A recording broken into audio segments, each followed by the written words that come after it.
হাই friends, আজি আমি আপোনালোকক দেখুৱাবলৈ গৈ আছোঁ লিচু গছত কেনেকৈ আমি কলম দিব পাৰি। এয়া আমাৰ হৰ্টিকালচাৰ প্ৰফেচৰ ছাৰে দেখুৱাই আছিলে সম্পূৰ্ণ পদ্ধতিটো। আহক আমি সকলোৱে সম্পূৰ্ণ ভিডিঅ'টো চাই কৌশলসমূহ জানো আহক।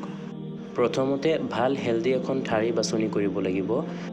তাৰপিছত ইণ্টাৰনোড অৰ্থাৎ পৰ্বমধ্যত য'ত কাটিম তাত 2 পৰা 3 চেণ্টিমিটাৰলৈকে বাকলি গুচোৱাৰ বাবে দুয়োফালে কাট কৰিব লাগিব।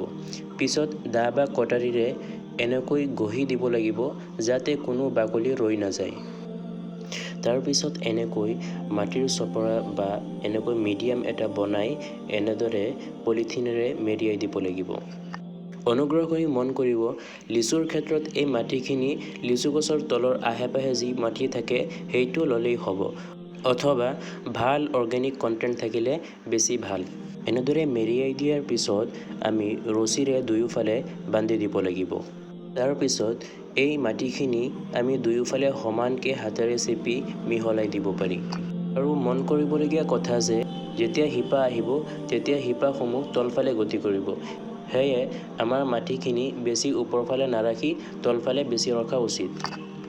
আৰু ইয়াৰ পিছত 40 to 45 ডেইজৰ পিছত আমাৰ যেতিয়া শিপা আহা ধৰিব তেতিয়া আমি এই শিপাৰ গুৰিত কাট কৰি বেলেগ ঠাইত লগাই দিব লাগিব। সকলোলৈ ধন্যবাদ থাকিল ভিডিঅ'টো চোৱাৰ বাবে। আৰু আগলৈ এইটো ভিডিঅ' আহি আছে, অৰ্থাৎ মধুৰিআমত কেনেকৈ কলম দিব পাৰি সেয়া চাবলৈ নাপাহৰিব।